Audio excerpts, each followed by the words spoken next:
Hey guys, Morktork here. So today I want to talk about the upcoming rotation that's going to be happening when the next expansion is released, likely next month in April. This rotation is going to be rotating out the Year of the Raven and going to be rotating in whatever this next year ends up being called. During this rotation, we will be keeping in this past year that we've had, which is the Year of the Dragon. Looking back, before the Year of the Raven, we had the Year of the Mammoth. It was a really impactful year. We had Ungoro, which brought us quests and such like that. We had Frozen Throne, which had the Death Knights, which of course were extremely powerful, and cards like Keliseth. And then we had Kobolds and Catacombs, which brought us the legendary weapons. And all of these expansions were very powerful. And then came the Year of the Raven. And the thing is about the Year of the Raven is that Blizzard decided to kind of scale down the power level of the game because of this huge amount of power we had gotten from the last year. And these expansions were not as impactful at all. Outside of Ganonbaku, which came out with Witchwood and were obviously incredibly strong, the Witchwood expansion and the Boomsday expansion and Rosticon's Rumble all ended up being pretty underwhelming in terms of their impact on the meta. And of course, Ganonbaku got rotated out 1 year early, so the power level that we had coming into the Year of the Dragon was actually very low, and it was kind of cool when we saw that happen. However, now, having been through the entirety of the Year of the Dragon, we've seen that these expansions have went back again to being very impactful, very powerful expansions. And we've seen that a lot of the cards from the Year of the Raven ended up getting pushed out of the meta as better and better options got offered to us. So let's look at the different cards that we're going to be losing that are currently important to the meta that we're experiencing. And the more recent metas as well that aren't exactly what we're at now. So starting with Druid, we're losing some of their token cards. We're losing Whispering Woods, which hasn't been seeing that much play recently, but it has definitely seen some in the past. And we're losing Dendrologist, Landscaping, and Mulch Muncher, which are all important cards in the current Treant Druid builds. We're losing Witching Hour, which has currently saw a resurgence given that it has good synergy with the Winged Guardian that recently came out with Galakron's Awakening. So that combo won't be around very much longer. We're losing Dream Petal Florist, which used to be an important card for Malygos decks, and it could have been good for other combo decks, but that's not going to be a thing in the future.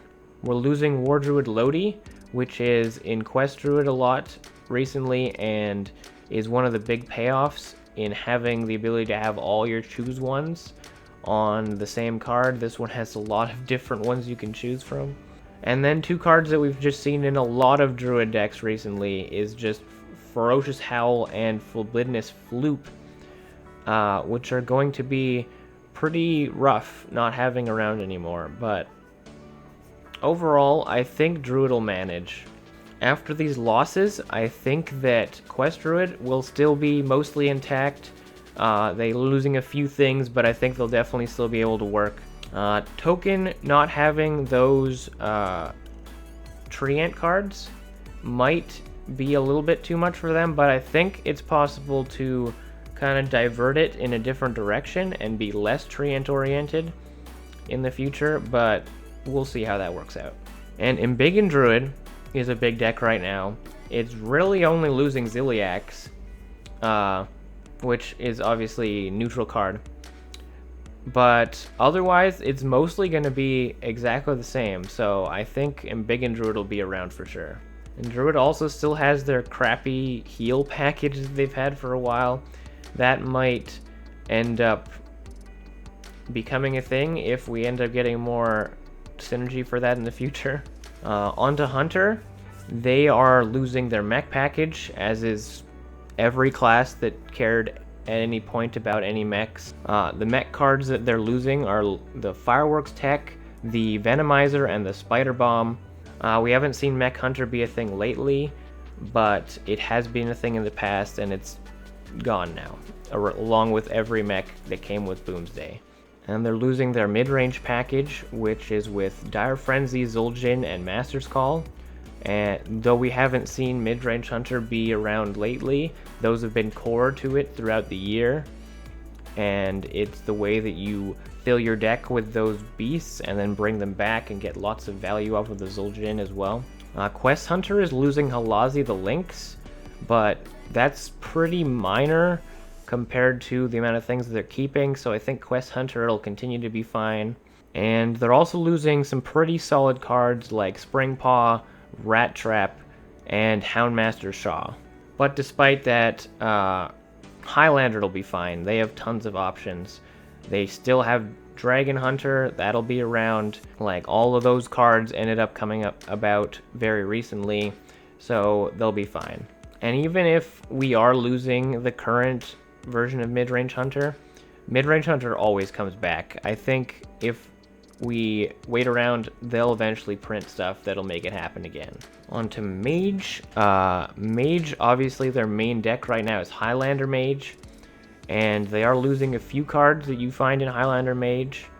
They're losing Book of Specters, Arcane Keysmith, Stargazer Luna, and Luna's Pocket Galaxy, which is probably the biggest loss. The deck is largely built around the fact that you play the Luna's Pocket Galaxy, and then your big minions become 1 mana.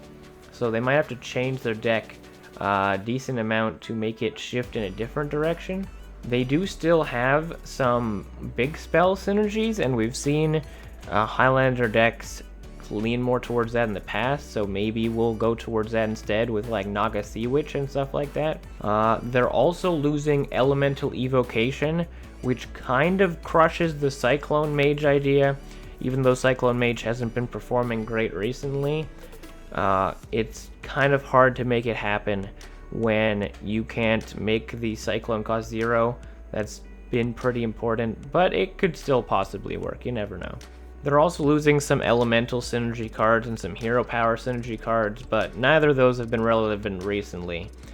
It's just that we'll have to kind of start from scratch if they want to try stuff like that again. For Paladin has taken a huge hit. Paladin is losing basically all of their combo control type cards. The entirety of Holy Wrath Paladin is basically getting the dump. They're losing Crystal Smith Kangor, they're losing Prismatic Lens, Shrink Ray, Timeout, Flash of Light, and of course Shrivala the Tiger itself is out of here. Even Baleful Banker is gone. They're also losing their mech package with their Glowtron and their Noia module and their Mechano Egg, and all of the neutral mechs, obviously. And Crystology has been a crazy card for Paladin, and that's out of here as well. Even the Prismatic Lens loss means that you can't do the Murloc combo with the Tip the Scales, so that deck's gonna be non-existent now. So with their mechs gone, their Murloc's gone, and their Holy Wrath control type decks gone, there's not much left for Paladin.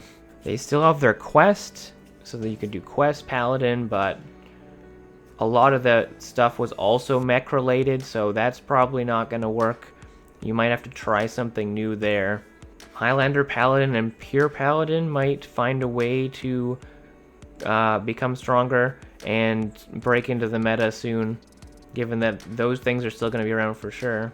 And then we have Priest. Priest is really not losing very much, but they are losing Mass Hysteria, which is their big board clear right now, and they're leaving a big slot where you're gonna probably need a new board clear to be printed. Otherwise, it's gonna be hard for them to control the game in that mid game. So if they don't get a new board clear, decks that revolve around them surviving into the late game might not exist anymore.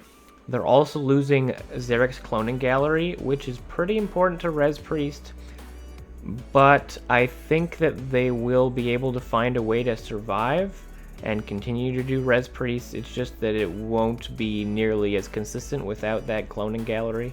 They're losing Topsy Turvy, which was found in Combo Priest before, but without it, we'll still be fine with just the Inner Fire. I think that Combo Priest will definitely still be around. We're also losing Vivid Nightmare, which has been a cool combo card in the past. We haven't seen it lately, but yeah, you won't be able to do any minion duplication stuff like that anymore. For Rogue, we're losing their Death Rattle package, which is with the Necrium Blade and the Necrium Vial. So even though the Necrium Apothecary has been nerfed, maybe there would have been a way that we could make it happen again, but with these two cards gone, it's going to be pretty rough to make that happen. We're losing Myra's Unstable Element. Even though a lot of decks have been using Galakron and Togwaggle instead of this card, because you get plenty of draw that way, Myra's Unstable Element was definitely still a good tempo rogue card for a very long time, and could have found a place again. They're losing Blink Fox, which was a decent early game thief rogue type card, and they're losing Spirit of the Shark, which you could always tech into your decks to make you get even more value, but we've had so much value lately, I don't think it's been that important. Obviously, they're not losing too much here. They're still going to have plenty of tempo tools, all the lackeys and stuff, and their Galakron isn't going anywhere. So I think Galakron Rogue and Highlander Rogue as well is probably going to be fine. On to Shaman. Shaman's been in a bad spot lately, and they've clearly been nerfed multiple times recently, so they went from the top all the way to the bottom of the meta. And now they're losing a lot of things. They're losing their Overload package with the Lickem, Voltaic Burst, and Thunderhead, all very important to that. They're losing Haggith of the Witch, though that hasn't recently been relevant. It could have been a very helpful card for them if a control type deck had been relevant. And then just a lot of generally strong cards. They're losing Spirit of the Frog, which has been very core to their draw engine in most Shaman decks for the recent past and quite a while back even. They're losing Earthen Might, Haunting Visions, Zentimo, which was cool in Galakron Shaman before the second round of nerfs. Electra Storm Surge is leaving, and Shutterwalk, biggest loss for sure, and that's been super impactful for like Quest Shaman and stuff like that. So even though Shaman doesn't really have any decks working in the meta right now, they're losing all this stuff.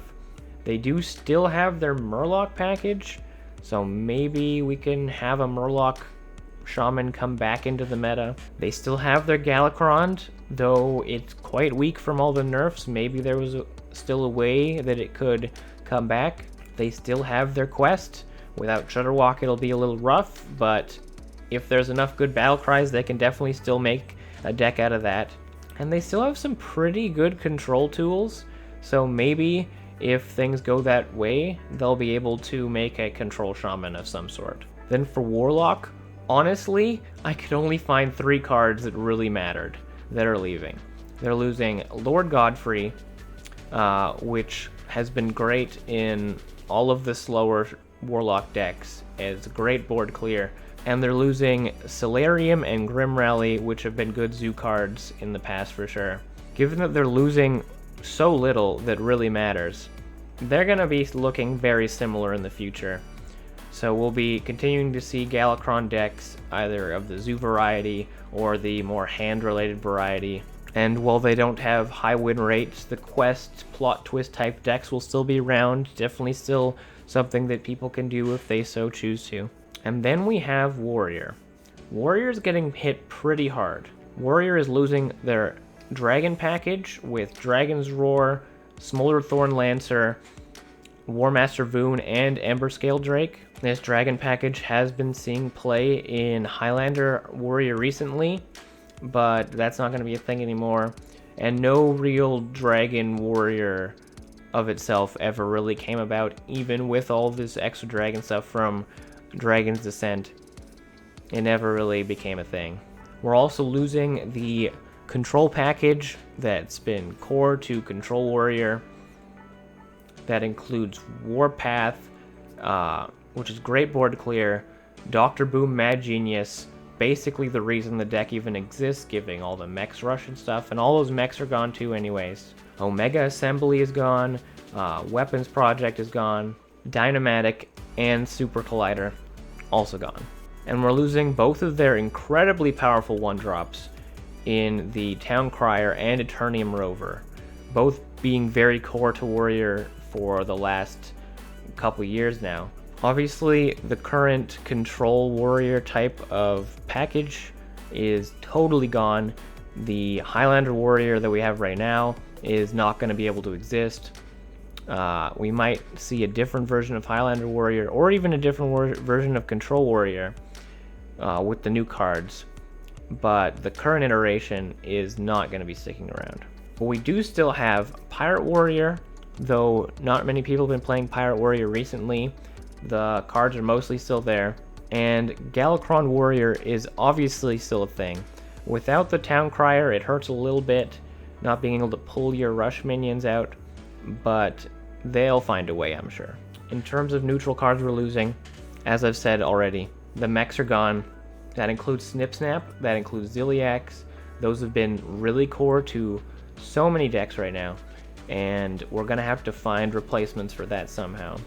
Life Drinker is rotating out. That's been in a lot of aggro decks and has given you a little bit of that healing when you need it, as well as that push towards lethal, especially in Hunter, where it also activates Kill Command.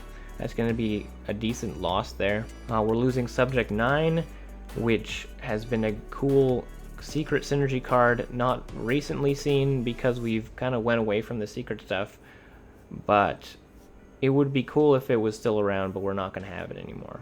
We're losing Sandbinder, which has left a lot of Highlander decks recently, but it was a good tool for pulling your Zephyrus, your Tiamat, that kind of a thing. We're losing Firetree Witch Doctor, which clearly works in a lot of Dragon decks, though a lot of the Dragon decks have been getting a little faster with Hunter and such like that, so it wasn't seeing as much play as before, but now we won't have it at all. And we'll be losing Sharkfin Fan, which was very good in Pirate decks, and it might make Pirate decks a little bit weaker without having it anymore. So clearly from looking at this, Warriors, Paladins, and Shamans are getting affected the most by the rotation. Shaman is already in a bad state, so that's not looking good for them. And without the current stuff that Paladin's got, Paladin's going to be in a bad situation too. But outside of that, we're really not seeing a lot of change, and the change in the meta is probably going to be very based on the cards released in the next expansion, and less so the cards that are leaving with the rotation. Overall, I'm expecting a very similar meta, and I'm expecting that we're going to need some nerfs on the current cards still when we go into the next one. Specifically, I'm thinking about Hunter needing some nerfs because a lot of their decks are still at the top of the meta and haven't been answered since the release of Galakron's Awakening that made them a lot stronger. We also still don't know what the Hall of Fame cards are going to be, or at least I'm assuming that there's going to be Hall of Fame cards, so that'll definitely have an impact as well. A lot of people have been saying Leroy might rotate out, and that could have impact on quite a number of these decks. I'm really excited to see what we're going to have with this new expansion. I'm hoping that some of these weaker classes are going to get some more cards that'll give them some new options and shake up the meta for sure. That's what I want to be seeing. This meta hasn't been exciting me a whole ton recently. In general, I want to see a lot more variety from the decks that are in the meta. Specifically, I want to see more mage decks, priest decks, warrior decks, and rogue decks. Because for those classes, we really only have like one, maybe two viable decks right now, and that's definitely gonna continue to be that way if things don't change. So anyway, that's it for my analysis of the next coming rotation as we rotate out the Year of the Raven. I will be doing some card reviews for the cards as they get revealed for this next expansion, whatever it may be. And I will do a final card review for all of the cards in the expansion after they have all been revealed. So you can look forward to that. If you enjoyed this video, please leave a like and comment down below what you think of the next rotation, what you're going to miss, what you're not going to miss. And please subscribe for more content in the future. Thank you so much for watching, and I'll see you guys in the next one.